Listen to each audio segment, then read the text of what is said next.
How is everyone doing today? It's your boy JJ Domination, and today we're here with another 2020 NFL offseason preview. This time we're going to be covering the Cleveland Browns, and to me, yeah, I do find their offseason somewhat interesting because while there isn't really many like cap casualties except for like two that I'm going to be making, I am a little intrigued to see what their free agent market is going to look like in terms of guys they could be targeting, and the draft process, because last year I thought they actually had a good draft based on what they had to work with. Getting Greedy Williams in the second round, a corner I really liked out of LSU, and then getting Mack Wilson in the fifth round, a pretty solid linebacker that I also thought was a pretty solid player himself. So I'm a little excited to see what the Cleveland Browns are going to do, but I do want to speak on the Cleveland Browns for a second.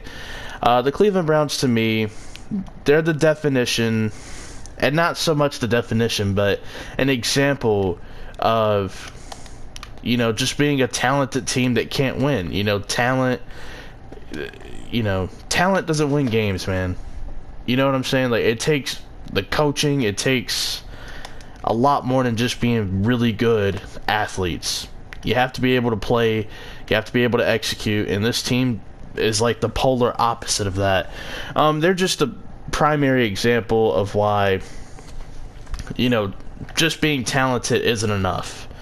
Basically, they're a talented team in a results-oriented business. So, yeah, while you're a fun team to watch and you have a lot of players that are very good, you're kind of an underwhelming football team. That's kind of the best way we could put it. But, with hiring Kevin Stefanski, we'll see. I mean, I guess Browns fans should be optimistic, but they've been optimistic for about 20 years, and they have been terrible. So let's just go ahead and get started. Don't mean to rile you guys up. Let's start off with the total cap space via Spotrac. Again, I say this every video, and you already know, I'm going to say it again. This is based on a website. Do not be mad at the person using the website for their information.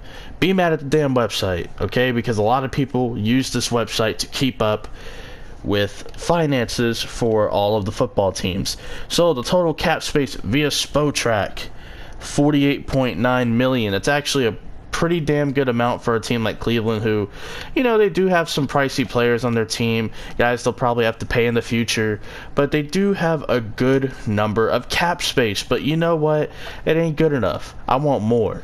I want more money in that bank account so we can go spend it this offseason, because that is what the Browns need to do. They need to shell out some of that money, find ways to attract free agents, and fill in some big-time needs. And that's exactly what we're going to do, because we're going to talk about players that we're going to cut. But first, notable free agents. We have running back Kareem Hunt, middle linebacker, or as I like to list them as the inside linebacker, Joe Scobert, and then free safety Demarius Randall. Realistically, I think Joe Scobert is probably the only guy you'd want to bring back out of those three. I mean, you already have Nick Chubb. Do you really want to pay another running back? I know Kareem Hunt was a luxury, and he only costed you like $1 million when you brought him in for a year off of his, off the field stuff, but do you actually want to pay up this time? And I don't think they do. And then for Demarius Randall, he's actually been a solid player for the Browns, not so much the Packers. He was a good nickel corner, but once the injury bug hit and he actually had to play the outside, he got exposed, and it was just a position he was not comfortable with playing, and the team asked him to play the position, and he was terrible. So that's why he's in Cleveland, and that's why he'll probably not get an extension with Cleveland, in my opinion. I think the only guy we bring back is Joe Scobert, but of course, or Schobert, however I'm supposed to pronounce it. But we'll talk about him later when we talk about free agent targets. But potential roster cuts. The first one, defensive end Olivier Vernon. He saves roughly $15 million. You know what you can get for $15 million? A better edge rusher than Olivier Vernon. So cut his ass. Get him off the team. He ain't as good as what you could get on the market from like a Yannick Ngakoue or Dante Fowler, or hell, even Chris Jones if you want to get dicey and get an interior defensive lineman if he does hit the market. So You know, like, just Olivier Vernon's not that good. I wouldn't even restructure a contract with him. Just move on. He's not good compared to what you could get on the market. He's not worth $15 million as an edge rusher. That's an easy cut. And then the second roster cut that we're going to make is inside linebacker Christian Kirksey. He's going to save roughly $7.5 million, so 7.5. And yes, Joe Schobert is a free agent, but you also got Mac Wilson there as well, who can play the linebacker position. A second rounder you guys drafted in the same draft, actually, Sion Takitaki, another guy that could play, you know, kind of off ball or even in the middle at times, you know, another linebacker there. So, you know, it's not like the position's going to be decimated, but cutting both of those players will save you a combined $22.5 million. So let's just go ahead and give you the new cap total after all those cuts. $71.4 million. That's a $22.5 million increase. It just, like I said, it makes a lot of sense. You're giving the Browns more money, which means more options, and you know, hopefully if they're smart, they'll use that money wisely. You know, probably build up an offensive line around Baker Mayfield. Get him a couple of players on defense, you know. But we'll talk about that, I guess, right now with the potential free agent list, or potential free agent targets, of course. We're going to start off with inside linebacker Joe Schobert. So it makes sense. Re-sign him. But according to just a couple of things that I've been reading up about the Browns over the course of the season and recently, the Browns have actually not offered Joe Schobert an extension. So is he going to get re-signed? I don't know, but I'm the GM. I'm calling the shots, and they should re-sign him. Even if it's a 2-year deal, I would like to think a 3-year deal would be good enough, but Joe Schobert, last 2 seasons, has definitely been balling out. It goes beyond tackles, okay? I don't really care about your tackle numbers. It's just like corners and pass deflections. Pass deflections is not the golden stat for me when it comes to corners. And tackles is not the golden stat when it comes to linebackers. So I really don't care. So there's that, okay? It's just like, yeah, it's cool that you get a lot of tackles. What else do you offer besides being able to wrap up? You know, like Joe Schobert actually is pretty solid in coverage, and he has had a fair share of interceptions over the last 2 seasons. And, you know, like I said, good against the run. Of course, he can tackle. He's got good range as well. A smart player. He'll have a big market. That's why we need Cleveland to re-sign him, because you need to keep him here. Because if he hits the market, you're in trouble. Even though I like the linebackers you have in Mac Wilson and Sion Takitaki, having Joe Schobert playing with those guys is ideal. So the second free agent target that we're going to look at is left tackle Anthony Costanzo from the Indianapolis Colts. To me, it's more of a Kevin Stefanski signing, the new head coach, because they do have a zone run scheme that's influenced, of course, by the Shanahans and Gary Kubiak, who, of course, was the offensive assistant in Minnesota, who I think will be back to calling plays, which, hey, good for Minnesota. That's, hey, good for them, because he's pretty good at that.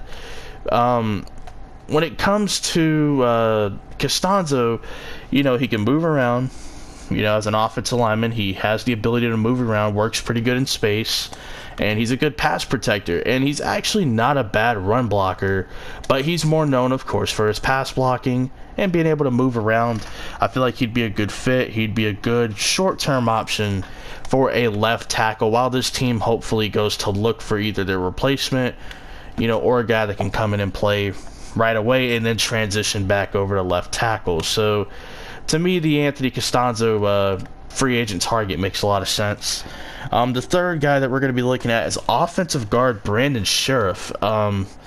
He, of course, plays for the Washington Redskins. I haven't heard much about a potential extension for him, but I imagine it's like a top priority in the organization because, you know, he's kind of a pretty good offensive lineman.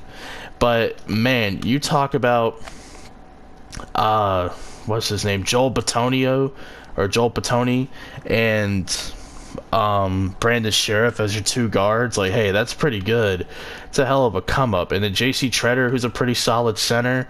And if you get Costanzo, then really you just got to worry about right tackle. But we did address that in the draft, and we'll talk about that later. But yeah, getting Costanzo, getting Sheriff, and then having Batoni and Treader already in there, I mean, you're looking at a much, much, much better offensive line than what you were working with.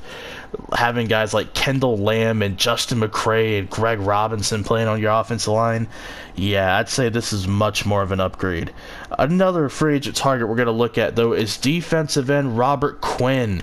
Yes, former Los Angeles Ram, Miami Dolphin, and recent Dallas Cowboy. To me, Robert Quinn is going to demand a pretty penny on the free agent market. I mean, of course, there is a possibility he does take less money to stay in Dallas. I would not put that past Cowboys fans, Dallas, or Robert Quinn. It's definitely a possibility. Wouldn't shock me if it happened, because truth be told, I could see it happening, and he does strike me as that kind of player.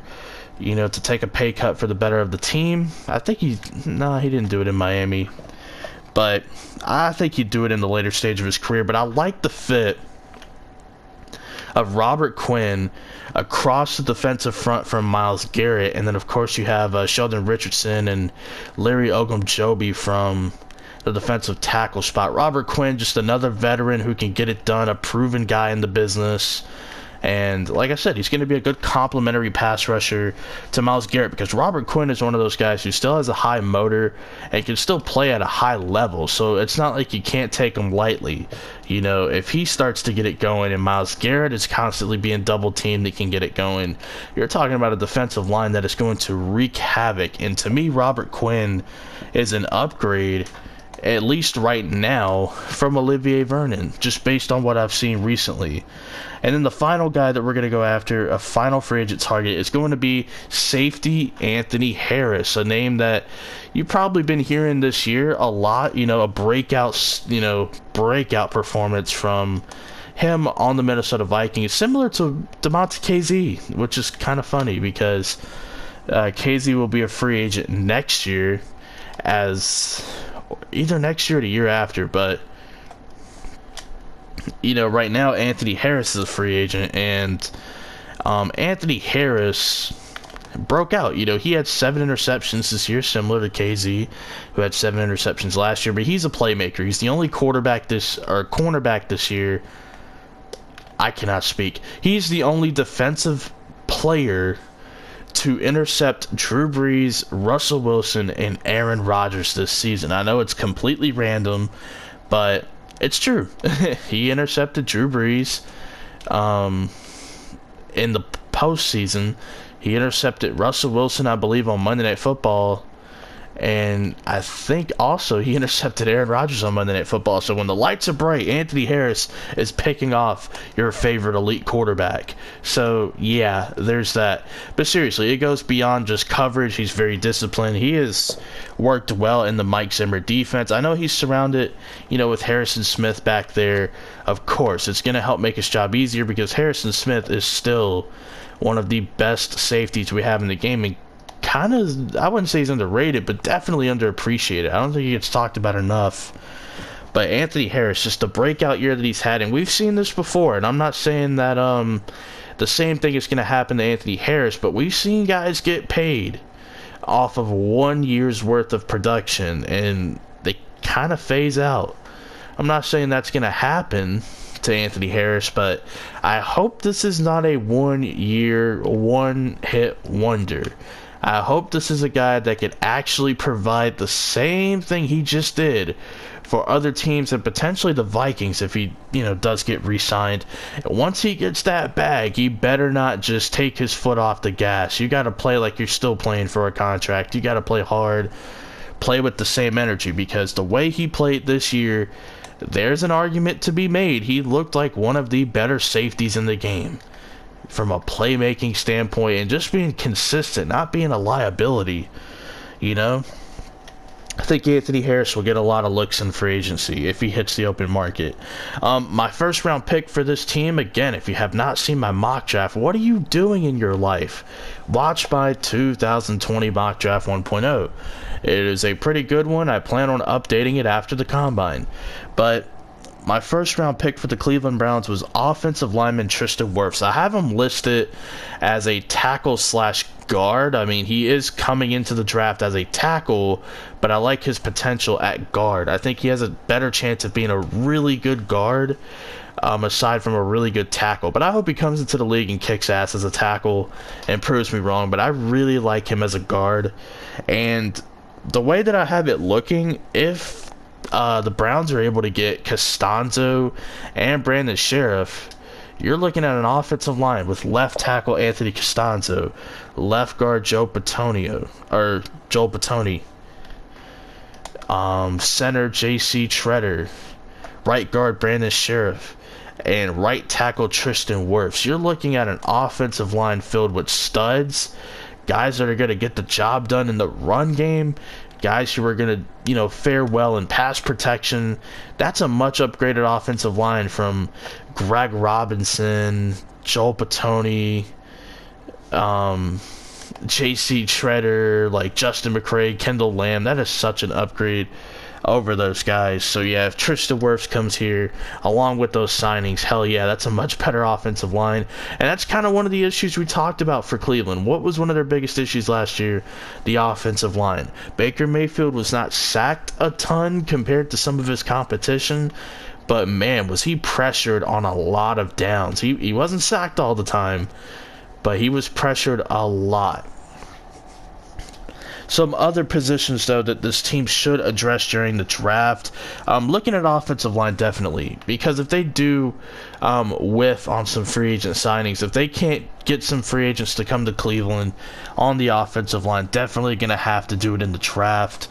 It's a little bit harder to improve as a team when you're drafting offensive linemen, because some offensive linemen, a lot of them tend to take at least a year or sometimes even 2 years to get acclimated to playing in the NFL. You look at last year's draft, there was really only two really good offensive linemen as rookies, and that was Elton Jenkins from the Packers playing guard, and then Eric McCoy, who actually came in and played center at a high level, granted surrounded by arguably the best tackle duo in football. So take that with a grain of salt. Same thing can be said for Elton Jenkins, of course, playing next to David Bakhtiari and Brian Bulaga as another tackle duo. But you look at all the other tackles that came in, yeah, sure, they had their moments, but they got their ass kicked a lot. So we're going to see with the Cleveland Browns. Another thing, of course, is linebacker depth. Even if they do bring back Joe Schobert, I just think it's the right thing to do, is to get some linebacker depth, defensive back depth, especially because even if they do bring in Anthony Harris, I think they should just bring in another young corner to compete. I think it would be healthy for the locker room, encourage competition. Wide receiver depth, they only have two wide receivers on the team, Odell Beckham and Jarvis Landry. They need to have a third guy be consistent. We thought it was going to be Antonio Callaway, but off the field / just him being a dumbass is why he is not on the Cleveland Browns right now. But best of luck to you. So yeah, this team, like I said, in a loaded wide receiver class, we say this every time we bring up a team with wide receiver needs.